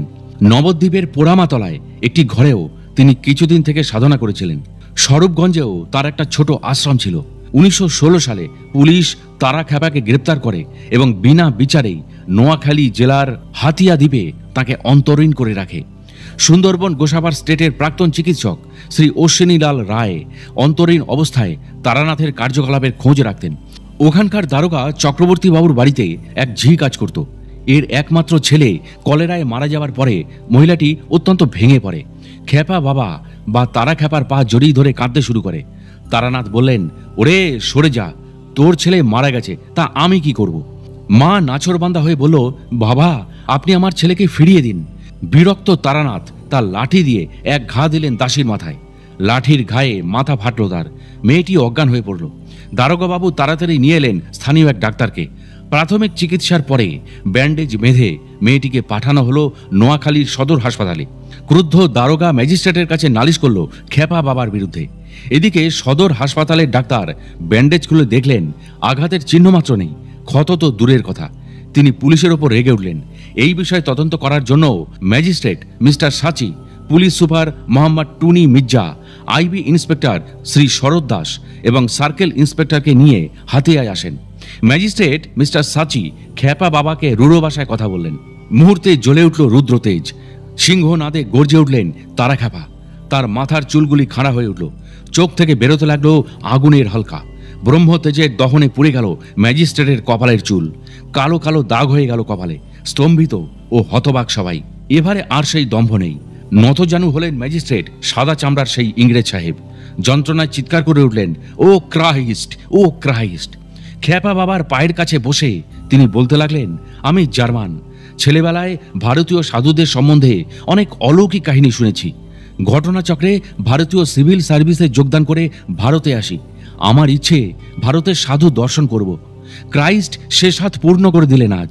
ক্ষমা প্রার্থনা করলেন ম্যাজিস্ট্রেট তারাখ্যাপার কাছে। বলা বাহুল্য, ক্ষমাশীল তারানাথের বা তারাখ্যাপার ক্ষমা পেতে সেই ম্যাজিস্ট্রেট সাহেবের কিন্তু দেরি হয়নি। বাঘা যতীনকে সাহায্য করেছিলেন বলেই ইংরেজ সরকার খেপা বাবার প্রতি তীক্ষ্ণ দৃষ্টি রেখেছিল। প্রথম মহাযুদ্ধ শেষ হওয়ার পরে তারানাথ কৃষ্ণনগরের ছুতারপাড়ায় ডাক্তার শচীন মিত্রের ভাড়া বাড়িতে নজরবন্দি হয়ে থাকেন। যদিও স্বাধীনভাবে চলাফেরা করতেন, কিন্তু পুলিশ তার গতিবিধির খবর ভালোভাবেই রাখত। 1939 সালে কর্মীদের বৈঠক চলছে। স্থানীয় ব্যবসায়ী শ্রী যোগেন্দ্রপদ ভট্টাচার্য একটি খাম এনে দিলেন শশাঙ্ক শেখর সান্যালের হাতে। গালা দিয়ে সিল করা চিঠি। চিঠিখানি খোলা হলো। পেন্সিলে লেখা চিঠি, অত্যন্ত ইঙ্গিতবহুল চিঠি। উমা বানাম আশ্রম থেকে 14 তারিখে লেখা চিঠি। তিনি লিখেছেন, সুভাষ বসু, 500 বৎসর পূর্বে একদিন ভিয়েনার কথা মনে হয়। পদচুম্বন ধর্ম নয়, ইন্দ্রকে গোত্রাভিদ বলে। আর বলদেবকে যমুনা ভিদ বলে। তুমি কিছু ভেদ করেছ? অষ্টবজ্র মিলনকাল এসে গেছে, কোথায় কার উদ্দেশ্যে যাইতেছ? নেতাজি চঞ্চল হয়ে উঠলেন তারানাথের সঙ্গে দেখা করার জন্য। শশাঙ্ক শেখর সান্যাল মহাশয় এক ফাঁকে উনাবানাম থেকে ঘুরে এসে নেতাজিকে জানান যে কলকাতায় তার সঙ্গে খ্যাপা বাবার যোগাযোগ হবে। শশাঙ্ক শেখর লিখেছেন, আমরা পরোক্ষ জানতাম খ্যাপা বাবার কৈশোর জীবনে ব্রিটিশের রেজিস্ট্রারিতে সন্ত্রাসবাদী ছিলেন এবং সন্দ্বীপে অন্তরীণ ছিলেন, এবং আরও বেশি জানতাম যে তিনি তারাপীঠের সিদ্ধ যোগী বামা খ্যাপার একমাত্র মন্ত্র শিষ্য ছিলেন। কিন্তু সেই দিন প্রথম বুঝলাম যে সুভাষ ও তারাখ্যাপা একই পথের পথিক।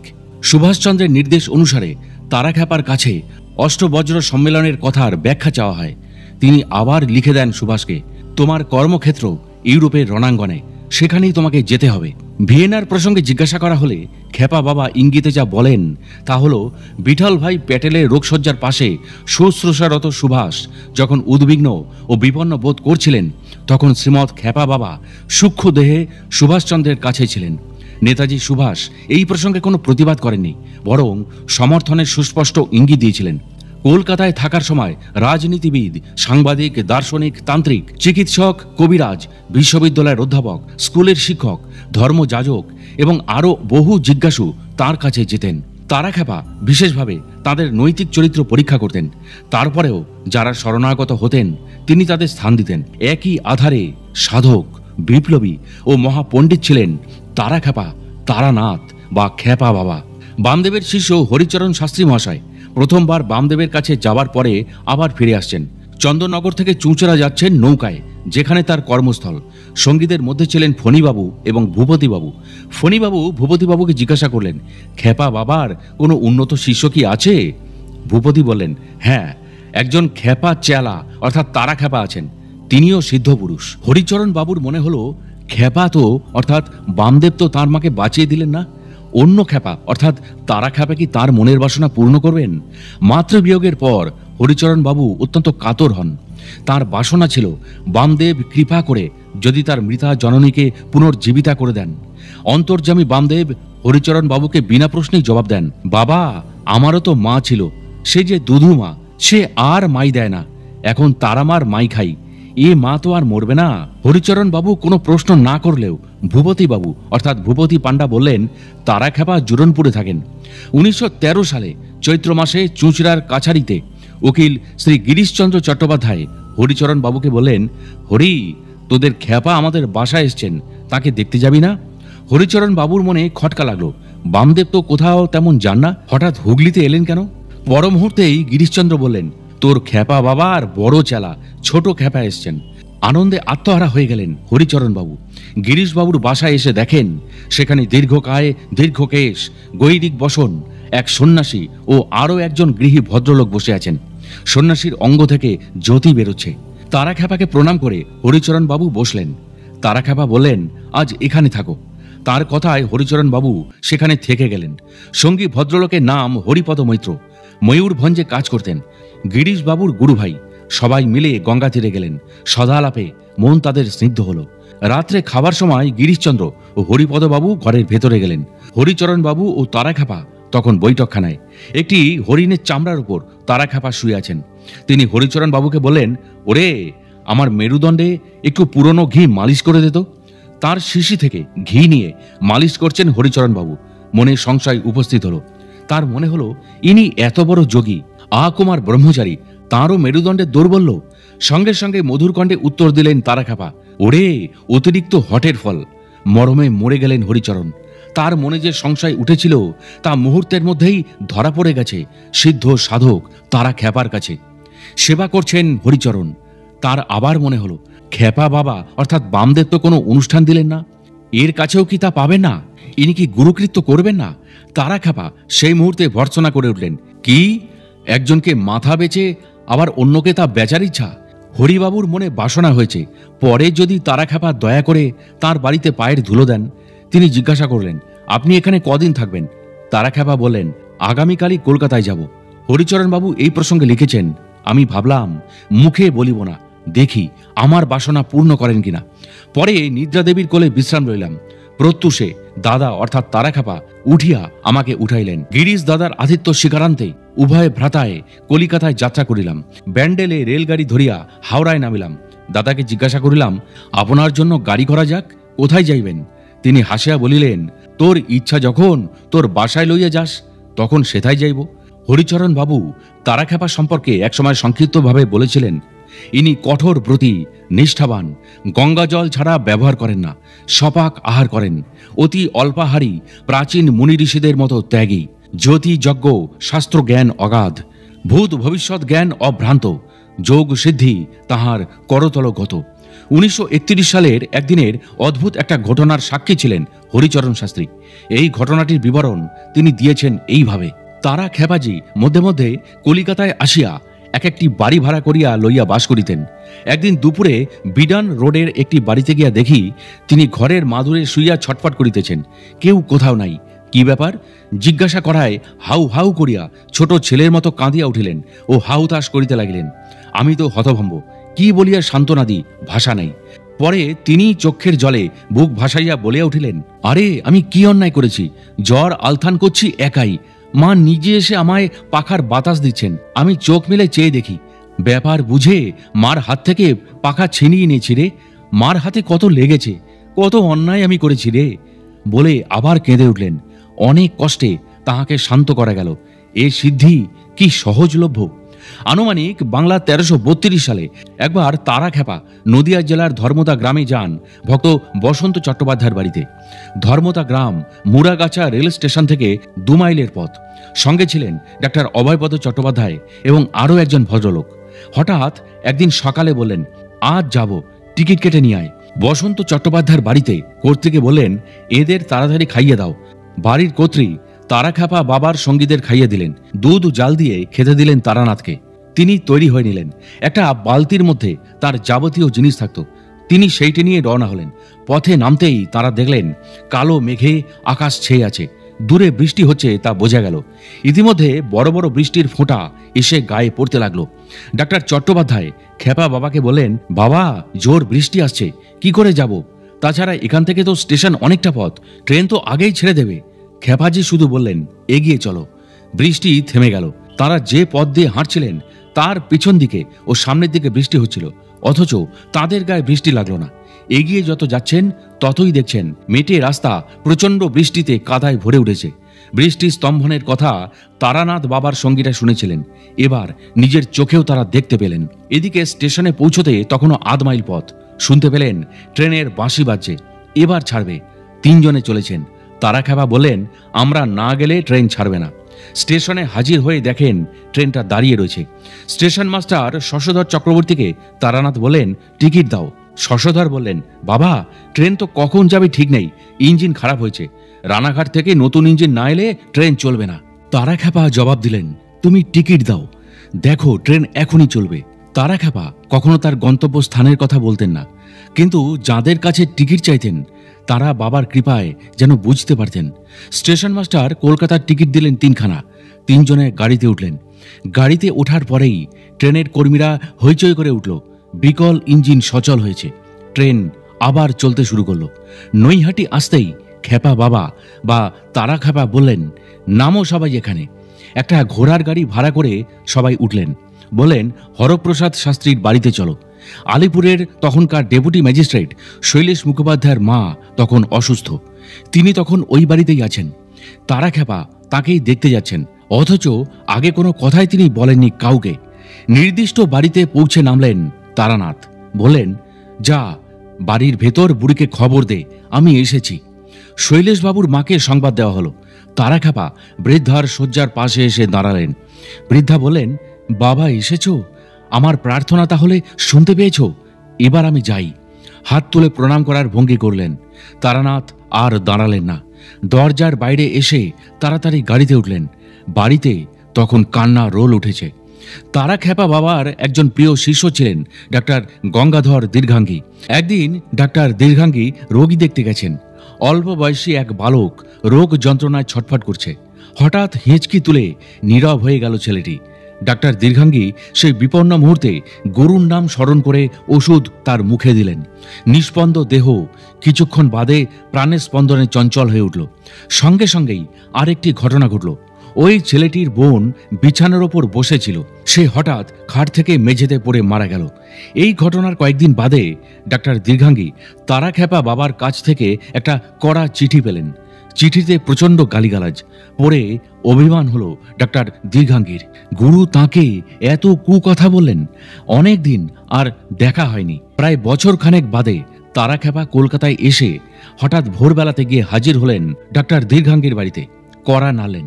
বেরিয়ে এলেন ডাক্তার দীর্ঘাঙ্গী নিজেই। 1 বছর বাদে গুরু শিষ্যের সাক্ষাৎ। গুরু বললেন, কিরে, অভিমান হয়েছে? আমি না এলে তুইও যাবি না, তাই তো এলাম।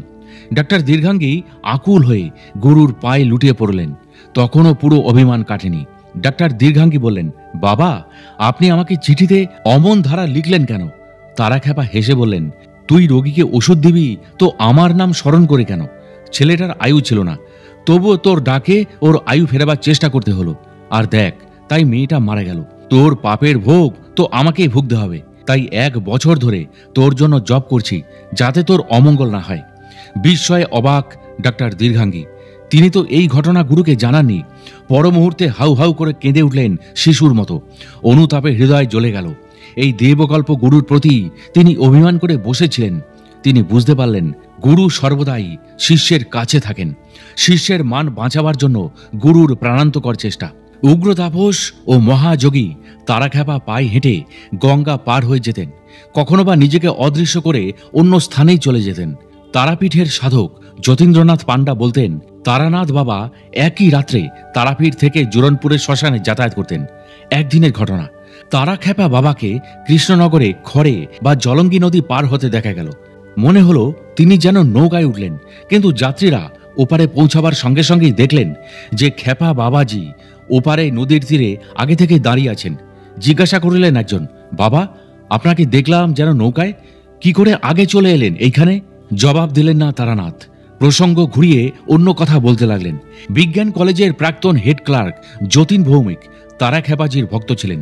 তিনি একবার ছাত্রদের বেতনের টাকাগুলি দেয়াল সিন্ধুকে রেখে দিয়ে বাড়ি এসছেন।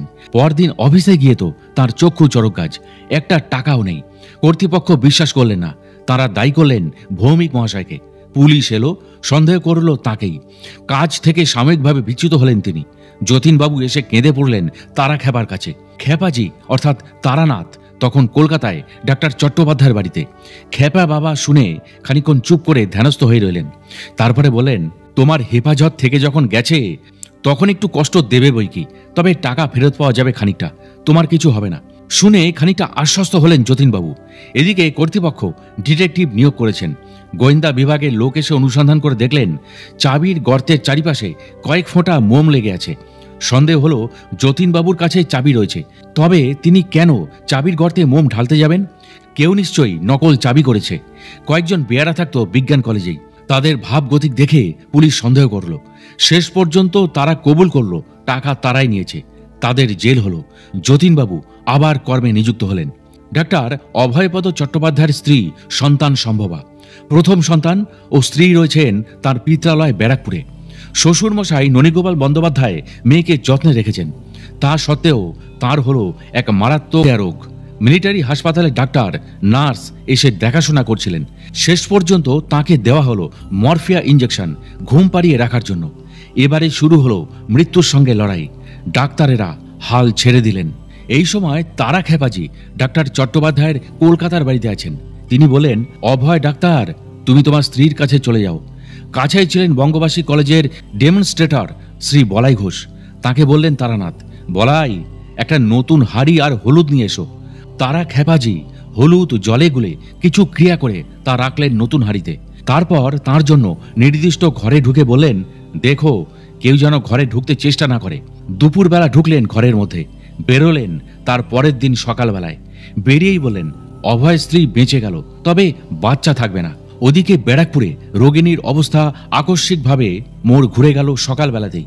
বেঁচে গেলেন তিনি, কিন্তু মারা গেল সন্তান। ভীম ঘোষ লেনের ব্রজবাবুর সন্তান হয় না। মনের শান্তি নেই, বংশ থাকবে না। প্রায়ই আসেন তারাখ্যাপা বাবার কাছে। হঠাৎ একদিন তিনি বললেন, চলো মাছ ধরতে যাব এঁড়েদর গঙ্গায়। অভয়বাবু, ব্রজবাবু সবাই চললেন। ছিপ নিয়ে গেলেন সঙ্গে করে। গঙ্গার ঘাটে যেতেই খেপাজি বললেন, দেখো ব্রজ, এখনই একটা মেয়ে আসবে ইলিশ মাছ নিয়ে। পকেটে হাত দিয়ে যা পাবে দিয়ে দেবে, দরদাম করো না। দেখা গেল সত্যি উজ্জ্বল শ্যামবর্ণা একটি মেয়ে আসছে, লাল পেড়ে শাড়ি, গাছ কোমর করে জড়ানো, চুপড়িতে একটা ইলিশ মাছ। মেয়েটির সর্বাঙ্গে লাবণ্য যেন ঝরে পড়ছে। এগিয়ে আসতেই ব্রজবাবু বললেন, মাছ বিক্রি করবে? মেয়েটি জবাব দিল, বিক্রির জন্যই তো এনেছি। খেপাজির কথা মতো ব্রজবাবু পকেটে হাত ঢুকিয়ে যা পেলেন তাই দিয়ে দিলেন। মাছটি দিয়ে টাকাটি নিয়ে মেয়েটি হেসে চলে গেল। তারা খেপা বললেন, চলো মাছ ধরা হয়ে গেছে। অভয় ডাক্তারবাবু আর ব্রজবাবু ফিরে দেখলেন মেছুনি নেই। হাহাকার করে উঠলেন তারা। খেপাজি শুধু বললেন, খুঁজতে যেও না, আর দেখা পাবে না। ব্রজবাবুকে বললেন, এই মাছ বাড়িতে নিয়ে গিয়ে খাও, তোমরা দুজন, ছেলে হবে। মাছ খাবার পরেই সন্তান গর্ভে এলো ব্রজবাবুর গৃহিণীর। বারে বারে মহাপুরুষের উদ্দেশ্যে প্রণাম জানালেন তারা। তারাখ্যাপার ভক্ত শঙ্কর ব্যানার্জি বেঙ্গল কেমিক্যালের কেমিস্ট ছিলেন, রানাঘাটে বাড়ি। তাঁর বাবা কালীকিঙ্কর ব্যানার্জি ছিলেন দাঁতের ডাক্তার। তিনিও তারাখ্যাপার ভক্ত ছিলেন। একবার তারাখ্যাপার দাঁতের যন্ত্রণা হলো, দাঁত তুললেন ডাক্তার ব্যানার্জি। সেবাও করতেন তার। মনে দুঃখ, মেয়ে আছে কিন্তু ছেলে নেই, বংশ বুঝি লোপ পায়। বাবাকে বললেন মনের দুঃখের কথা। তারাখ্যাপা খানিকক্ষণ চুপ করে থেকে বললেন, ওরে তোর ছেলে নেই রে কপালে। নাছোড়বান্দা ডাক্তার আকুতি জানালেন, বাবা এর একটা বিহিত করতেই হবে। তারাখ্যাপা বললেন, তুই মরতে পারবি তাহলে ছেলে হবে?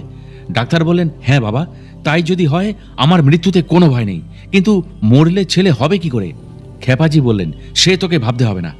আচ্ছা তোর স্ত্রীকে নিয়ে আসিস আমার কাছে। স্ত্রীকে নিয়ে এলেন কালীকিঙ্কর বাবু। তাকে জিজ্ঞাসা করলেন খেপাজি, মা তুমি কি চাও, স্বামী না ছেলে? ভদ্রমহিলা বললেন, বাবা ছেলে না হলে তো বংশ থাকবে না, ছেলেই চাই। খেপাজি আশ্বাস দিলেন। কালীপদ বাবুর স্ত্রী সন্তান সম্ভবা হলেন। তারপরেই মারা গেলেন কালীবাবু আকস্মিকভাবে। ছেলে হলো, শঙ্কর তার নাম। তারাখ্যাপার এক ভক্তর কোনো সন্তান নেই। তিনি বারে বারে প্রার্থনা জানাতে লাগলেন খেপা বাবার কাছে এসে। বাইরে কঠোর, তেমনি অন্তরে অতি কোমল মন তারানাথের। কেঁদে উঠল অন্তর। হঠাৎ একদিন বললেন, মাছ ধরতে যাব, ব্যবস্থা করো। অভয় ডাক্তার চৌধুরী কোম্পানির থেকে ছিপ কিনে নিয়ে এলেন।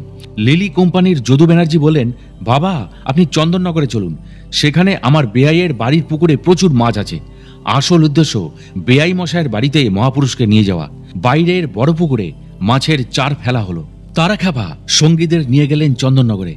যদুবাবু বললেন, বাবা বাইরের বড় পুকুরে চার ফেলা হয়েছে, চলুন। তারাখ্যাপা অভয়বাবুকে আদেশ দিলেন, খিড়কির পুকুরে বেশ মাছ আছে, সেখানেই ছিপ ফেলো। অভয়বাবু তো অবাক। ছিপ ফেলতে না ফেলতেই মাছ এসে টোপ খেলো। ছিপ গুটিয়ে নিতেই দেখা গেল বড় মাছ উঠেছে। খেপাজি বললেন, হয়েছে, চলো, আর মাছের দরকার নেই। সন্তানহীন ভদ্রলোককে বললেন, এই মাছটা তোমরা স্বামী স্ত্রী খেও। অবশেষে এলো আকাঙ্ক্ষিত সন্তান, দেবকল্প ঋষির করুণাধারায় স্নাত হয়ে। সবসময় নিজেকে অপ্রকাশিত রাখার চেষ্টা করতেন তারাখ্যাপা। যে বিশাল আধ্যাত্মিক ঐশ্বর্যের তিনি অধিকারী হয়েছিলেন, তার সংগোপনে রাখার জন্য তার প্রখর দৃষ্টি থাকত। কলকাতার এক বাড়িতে আছেন একটা ঘরে। বেরোবার দরজা একটি। অনেকক্ষণ ধরে ঘরে আছেন, অথচ কোনো সারা শব্দ নেই। একজন কৌতূহলী ভক্ত প্রয়োজনবশত উঁকি দিলেন ঘরের মধ্যে। দেখলেন কেউ নেই। তিনি তো ভয়ে শিউরে উঠলেন। চুপি সারে দরজার কাছ থেকে চলে এসে বাইরে বসে রইলেন। খানিকক্ষণ বাদে আবার ঘরের মধ্যে মানুষের নড়াচড়ার আওয়াজ। দরজা খুলে দেখেন তারাখ্যাপা ঘরের মধ্যেই আছেন। অথচ ঢুকতে বা বেরোতে হলে ওই একটা দরজা ছাড়া তো উপায় নেই। কিন্তু ভক্তটি ঠায় বসে আছেন দরজার বাইরে। ভক্তপ্রবর জিজ্ঞাসা করলেন, বাবা আপনি ঘরে ছিলেন না? মুহূর্তের মধ্যেই কঠোর কণ্ঠে তারাখ্যাপা বললেন, তুমি উকি ঝুঁকি মারছিলে বুঝি? খবরদার এই রকম কখনো করো না। আরও একদিন সেই ভক্ত ভোরবেলা গিয়েছেন তারাখ্যাপার ঘরে তাকে প্রণাম করতে। ধীরে ধীরে দরজা খুলে দেখেন খ্যাপা বাবা তার বিছানায় নেই। ঘরের কড়িকাঠের সঙ্গে মাথা ঠেকিয়ে পদ্মাসনে বসে আছেন। অদৃশ্য হয়ে যাওয়া বা আসন উত্থান অথবা শূন্যে ভ্রমণ, এইগুলি তার কাছে ছিল অতি সহজ কাজ। কিন্তু এই যোগৈশ্বর্য তিনি কখনো সখনো ব্যবহার করতেন। ডাক্তার নির্মল কুমার মুখোপাধ্যায় খেপাজির জীবনাবসানের বছর তিনেক আগে থেকেই বহরমপুরের উমা বনাম আশ্রমে তারাখ্যাপার দর্শন লাভের জন্য যেতেন। কথা প্রসঙ্গে তিনি লেখককে বলেছিলেন, জানেন খেপাজির কাছে কেন যেতুম জানি না, কেমন যেন একটা অদৃশ্য টান। কখনো বলেননি আমার কাছে এসে থাকো, বা আমি যা বলেছি তাকে অভ্রান্ত বলে মানো। মোটের ওপর গুরুগিরির নেশা তার একেবারেই ছিল না। বলতেন, জপ করো, প্রাণায়াম করো, তাহলেই হবে। একবার নির্মলবাবু আশ্রমে আছেন। তারাখ্যাপা বললেন, আমি মানজাজি নই। এই কথা বলার কিছুক্ষণ বাদে এক বৈষ্ণব গান করতে করতে এলো আশ্রমে। উদ্দেশ্য ভিক্ষা পাওয়া। বৈষ্ণব তো কৃষ্ণ নাম গাইছে, সঙ্গে সঙ্গে খেপাজিও নাম গান শুরু করলেন। নির্মলবাবু বললেন, অবাক হয়ে গেলাম। এই কয়েক মিনিট আগে উনি বলেন তিনি নাম জাজি নন, আর এর মধ্যেই নাম গান আরম্ভ করে দিলেন। দেখলুম এদের বিচার করা আমার ক্ষমতায় নেই, তাই চুপ করে বিচার বিসর্জন দিয়ে নাম গান শুনতে লাগলাম। একদিন তারাখ্যাপা বলে উঠলেন, আমি নির্মম। হেয়ালিটা বুঝলেন নির্মলবাবু। খেপাজি আমিত্ব শূন্য। আবার বললেন বজ্রকণ্ঠে, আমি দুর্বাসা। নির্মলবাবু বললেন, ওই কথা শোনার সঙ্গে সঙ্গেই আমার শরীরে যেন প্রবল কারেন্ট চলে গেল। আমার সামনে খেপা বাবা দাঁড়িয়ে, তার চুলগুলি খাড়া হয়ে সাপের মতো ফনা তুলছে, আর চোখ দিয়ে বেরোচ্ছে জ্যোতি। আচ্ছন্ন হয়ে পড়লাম আমি। 1935 সালে প্রতিষ্ঠিত হয় উমা বনম আশ্রম। বাবার একান্ত অনুগত ভক্ত ও সেবক ব্রজহরি মিত্র নিজের নামে ও খেপা বাবার নামে জমি কেনেন চুয়াপুর গ্রামে। কলকাতা শিলিগুড়ি জাতীয় সড়ক আর বহরমপুর রেলওয়ে স্টেশন যাবার সংযোগস্থলে এই আশ্রম। খেপা বাবা অর্থাৎ তারাখ্যাপা এর নামকরণ করেন উমা বনম। বহরমপুরের এই স্থানটি বেছে নিলেন কেন, তার উত্তরে তারাখ্যাপা বলেছিলেন, এই ভূমির নাম হল ব্রহ্মপুরম। এখানেই বাংলার শেষ শক্তির লড়াই, পলাশির যুদ্ধ। এই চুয়াপুর ছিল শ্মশান। সিপাহী বিদ্রোহের সূচনা হয়েছিল এখানেই। কাছেই পঞ্চানন শিবের মন্দির আর ব্রহ্মদেশের রাজকুমার প্রিন্স থিবোর সমাধি। এটি গৌড়ের এলাকা। গঙ্গার অপর দিকে 5 মাইল দূরে কিরিটি পীঠ 51 পীঠের অন্যতম। এখানে পড়েছিল দেবীর মুকুট। এটি ভারতেরই মুকুট, চলে গেল ইংরেজের হাতে। বলতেন, ইংরেজের পতন ঘটানোর জন্য গুরুর আদেশে আমার বাংলায় আসা।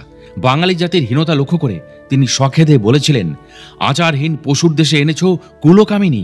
এদেশের নাইকো আচার, জানে না সদাচার। শেষে কি আচার খেয়ে ভাঙবে পা দুখানি?